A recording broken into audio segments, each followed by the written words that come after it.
So like my sister always comes to me with TikTok dances. Like she loves Tyla right now, and she's like, "You never met a pretty girl from Dubai." She's been in the kitchen for the last week, like just, "Hey, you never met a pretty girl from Dubai." Yeah.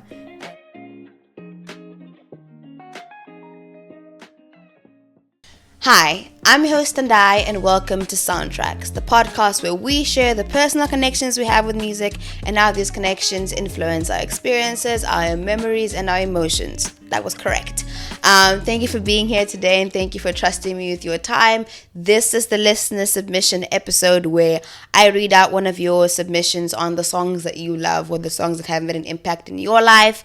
And today and right now, I am joined by Charisse C, who we just had an episode about, like just the one before this. So please go listen to it. It's a great episode. So yeah, I'm just gonna read out the submission basically. Let us go. As soon as my phone goes up. Right. So the title of the submission is Cherishing the Laughter, and the song is I Love to Laugh, Dyke, Edwynn, and Julie Andrews. It's from the Mary Poppins film, right? And it goes, I used to adore Mary Poppins as a child, and the specific scene in the film when the children have tea on a floating boat always stuck with me. I might not have realized it back then, but laughing simply for the love of laughter is an invaluable life skill. My best memories are laughing with the people I love, even when the moment may have been better suited for tears. Now that all my best people have followed their life paths to many different corners of the world, I have found that I rarely laugh at all. Listening to the song now after a long time has reminded me of my old capacity for silly joyfulness and laughter. And then they say, thank you, Tendai, for prompting me to reflect on that. Sending you lots of love, a forever fan. Yeah, it made me... I think the first time I read it made me sad. I think because I don't know, man. I think it's life goes like harder. Like it doesn't get easier. It just gets like harder. There was lots of like laughter and like I went to boarding school, right? I used to live with my friends every single day, and so we would laugh every single day. You know, like the laughing when you can't breathe, like right, like you literally can't breathe. And I laugh like I'm crying, and it's like so like I don't do that as often as I used to, and it just had me like reflecting on that. And I think being in diaspora, being away from my family, being away from my friends, having to like build a whole new community here in London, but my original community is still like very far away. It's just it just had me reflecting on that. Yeah.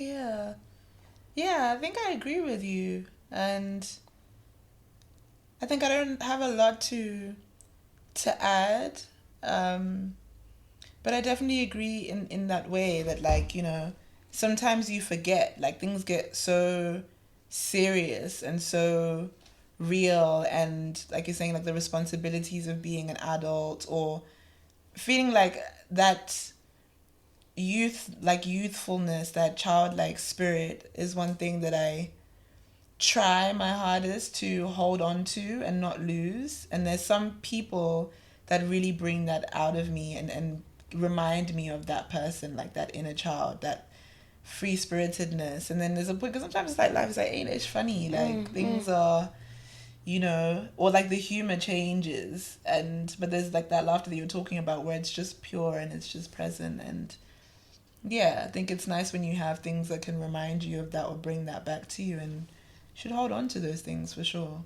Lots of the belly laughs that I used to do. I have one particular video of my sisters had come to Cape Town to visit me. They left Mafeking to come see me in Cape Town, and there's this video of myself and Chipo sitting on the floor, and we are laughing at something that Rumbia just said, and it's like one of those like a belly laughters. Like we I think she came in and imitated one of my Zim cousins, B.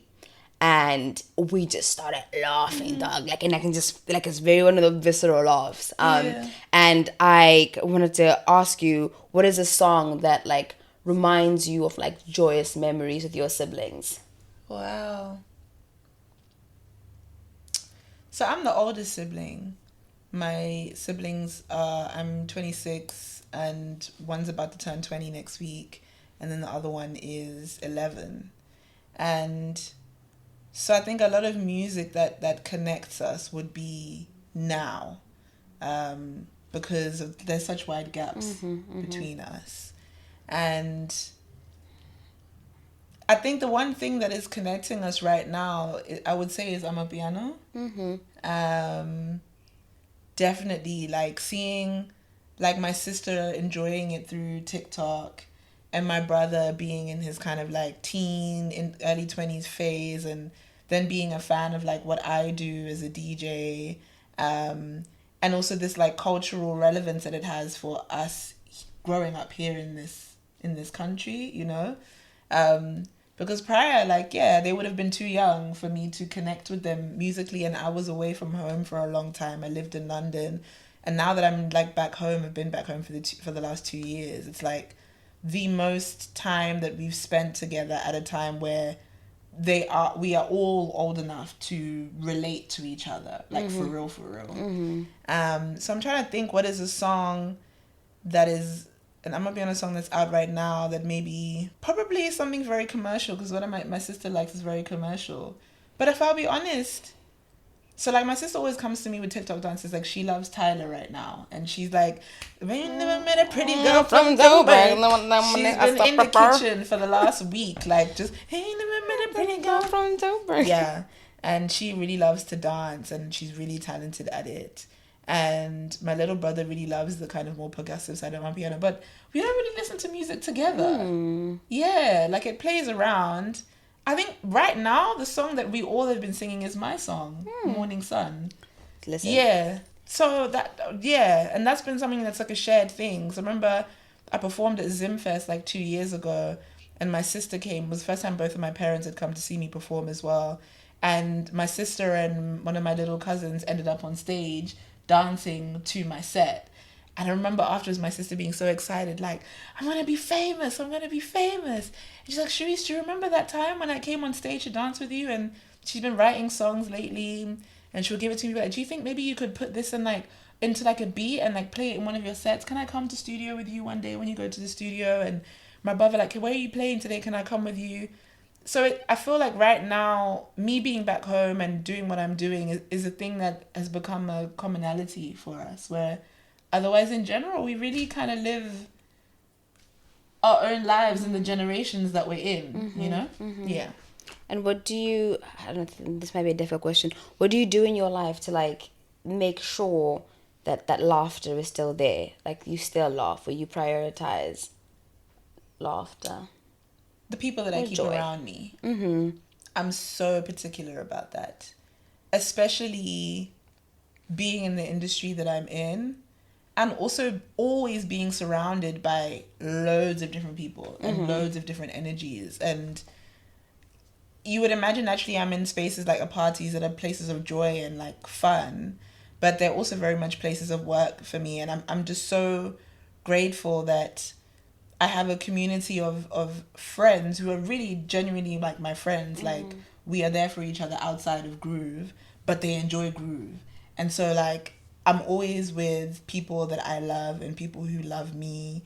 And so we really prioritize like joy and like laughter. Like my cousins, two like my cousins like that I've grown up with always come to my gigs with me. So it's the train, they live in Reading too. So it's like train journeys there, train journeys home, like in between the laughter, the banter, our personalities, our characters. And I like to keep people who allow me to be the lightest version of myself. I think as a person, I'm a tall woman, like very like dominant in the way that I carry myself, have a lot of independence. And so there's a lot of perceived strength that people have of me, which doesn't always allow me to move with lightness or like with like a silliness, but I that really is me at my core. So I think I maintain that by making sure I hold on to the people that allow me to be that person and encourage that, and don't take me seriously, like will tease me, will poke fun and keep things lighthearted. Do you know what I mean? So it's like people. Yeah, that makes lots of sense. And like having people who like know you the best, so like when you're having a down day, they know exactly how to like try to pull you out of that. Like will read me be like, Charisse, usually around this time you're gonna start doing this thing, and I'm just like, oh, like why are you in my brain? It's like, I know you, I know how you think, like let's just pull it back, before you even get there, let's just I know what you're doing. I know what's happening in your brain, let's just like roll it back. Same. But yeah, that's been the submission. So again, guys, if you have anything that you would want to reflect on, even if you don't send it to me, just kind of sit down and just think about the music that you love and reflect on what it means to you or the impact that it's had on your life. If you do care to share, please send it to the link to the forms in the show notes, or in the description below, whatever that is. But yes, please like, subscribe, comment, just let me know that you're here. I enjoy doing this. This is one of my favorite things to do, but I just like to know that someone else apart from my boyfriend is watching. So please just let me know. But yes, other than that, I've been Tendai. I've been Charisse C. And this has been Soundtracks. Again, thank you so much.